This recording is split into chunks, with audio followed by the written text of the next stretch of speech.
you've got the full group out there finally. Is it? Finally. I know you were kind of expecting that, but I guess just how does it feel to finally have everybody back? It was refreshing. Yuya and Teenage had a good couple days. So it certainly helped with, I think, just the competition and important pieces, a little bit of new life to the group. So, I think I said it yesterday or 2 days ago. That's the first time since, it hasn't happened. So here we are. Do you, because of the length of time that those two have been out, like how do you see their roles, and especially, you've got midweek games coming up in a few weeks. Do you feel like you need to try to integrate them so that they're ready when maybe you need them down the line? We won't force it, but it's similar to how we integrated Matt.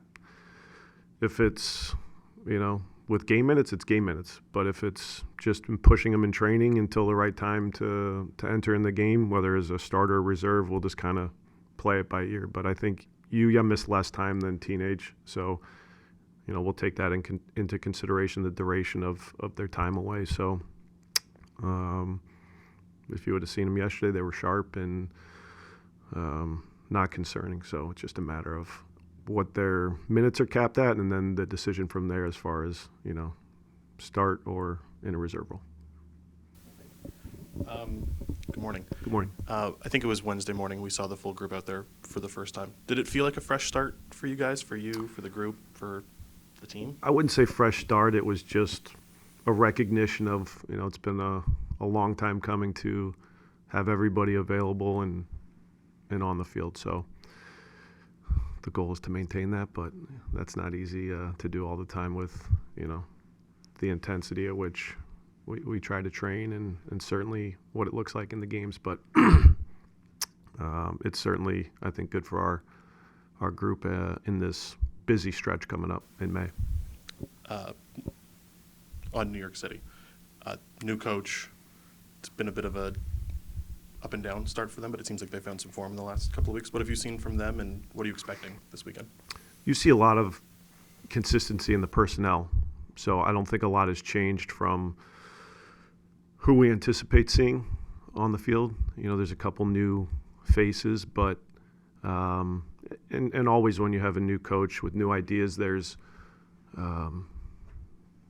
differences in the playing style, but I think a lot has been similar. I think at times even more direct than we've seen in the past, where they've adapted to maybe the opponent's pressing and utilized direct play a little bit. So seen a little bit of that. Still very good with the ball, get their distances pretty good as far as being able to play through pressure. And I think Martinez is an excellent attacker, one of the better attackers in our league. He's got a real good feel for the game and scoring goals. Morales is still a very good player. Each year that goes by, you wonder how he's still doing it at the level. So he kind of orchestrates a lot of their plays.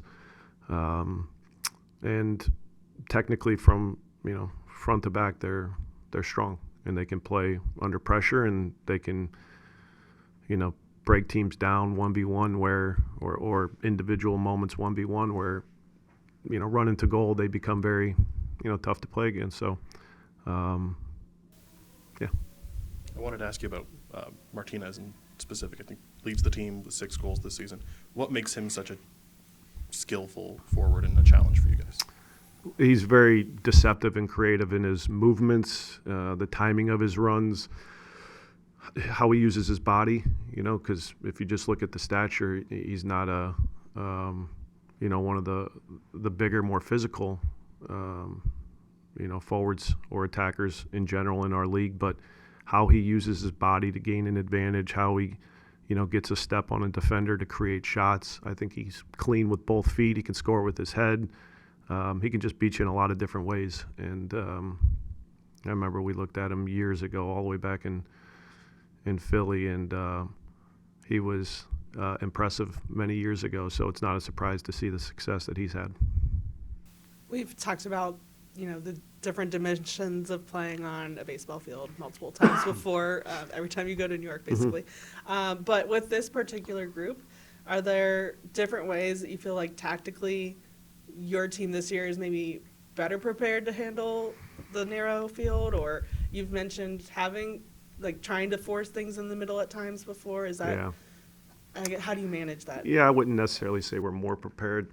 We have so many new faces. So if you just look at, Kevin and Evander,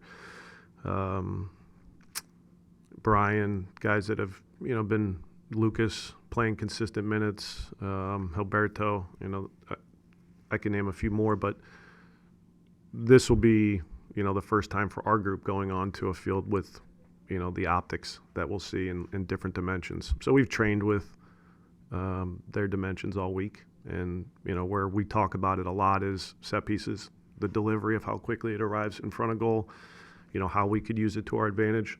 But then just how pressure arrives. Everything happens a little bit faster, so your speed of thought, your touch, all of these things have to be a little bit sharper.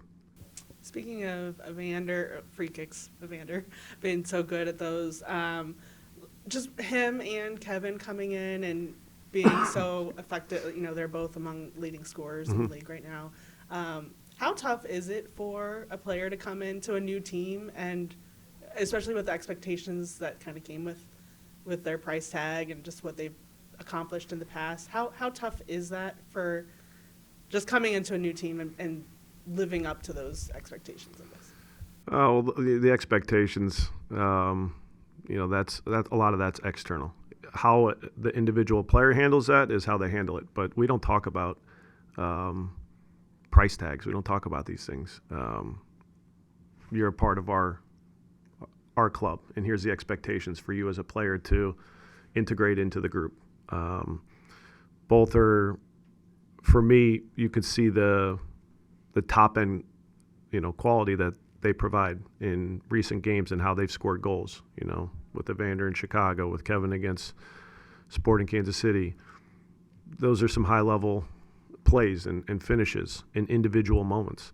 And we still haven't found our form. And I still think there's a lot to build upon and with the connection of our attacking group and our team in general. So you can see that even when we're not, when we haven't hit our rhythm, they're capable of making plays. And so,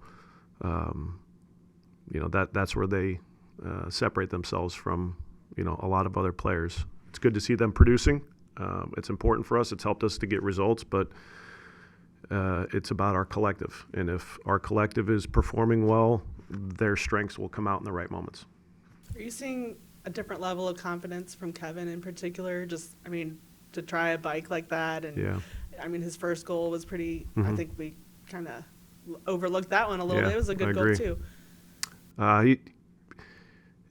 He's a striker and he wants to score goals.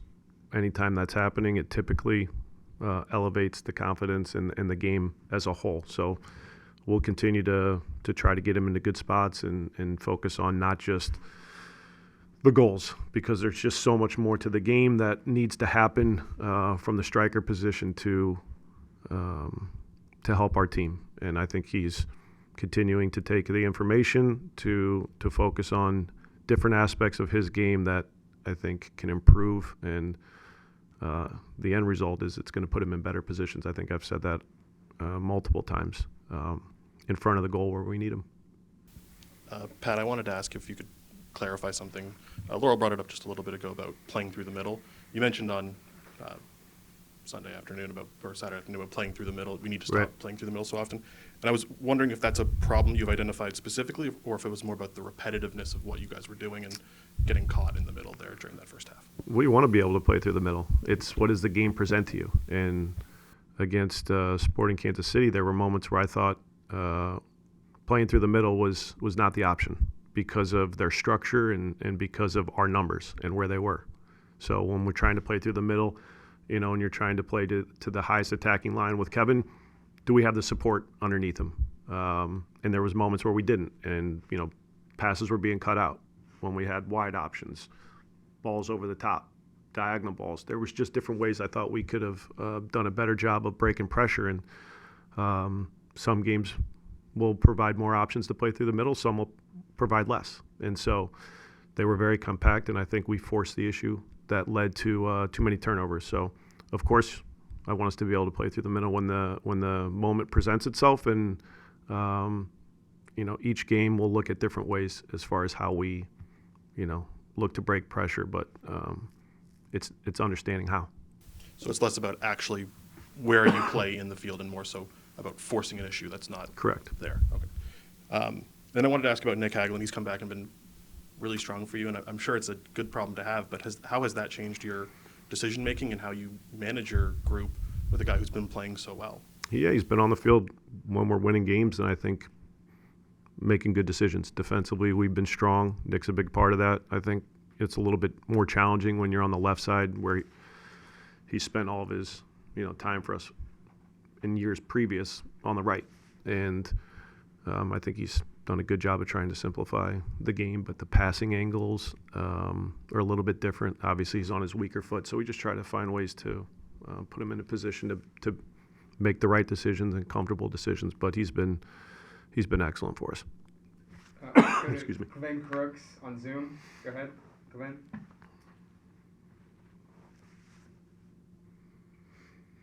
Hey, Pat. How you doing? Good, man.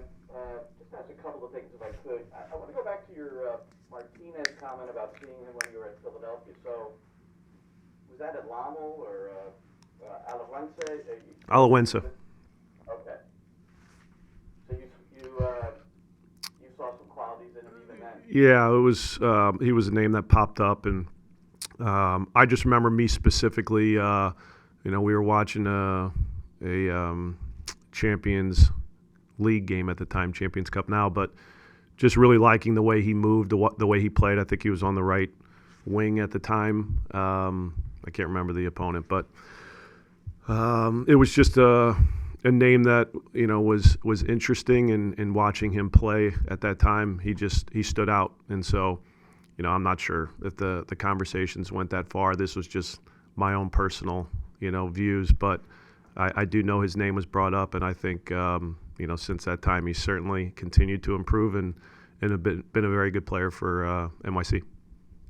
I probably asked you this before, but considering these last 5 games and all of them decided by a goal, can you pinpoint any common denominators in those games? I know that they had different structures and Right. different things going on, but and you've had this fairly long-standing positive record in these 1-goal games. Our box defending's been very strong. We've struggled at times in some of these games with decision making, and it's led to us having to defend in transition. But I think, our back line, Roman and goal, the 2 holding midfielders specifically understanding how to delay in certain moments, understanding how to, block crosses, block shots. The commitment's been excellent. And so there's been a lot of moments where I think, we could have been exposed or conceded a goal, but, they've done an excellent job in those moments, and I think that's the difference. Thank you. You're welcome. And then we'll wrap up.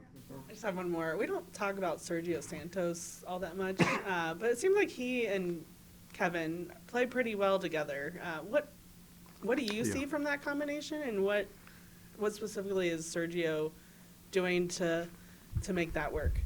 He stretches the field, and that buys some time for Kevin in certain moments to have more space from deeper positions to attack goal. So I think that's where their relationship has been really strong. And Sergio's unselfish.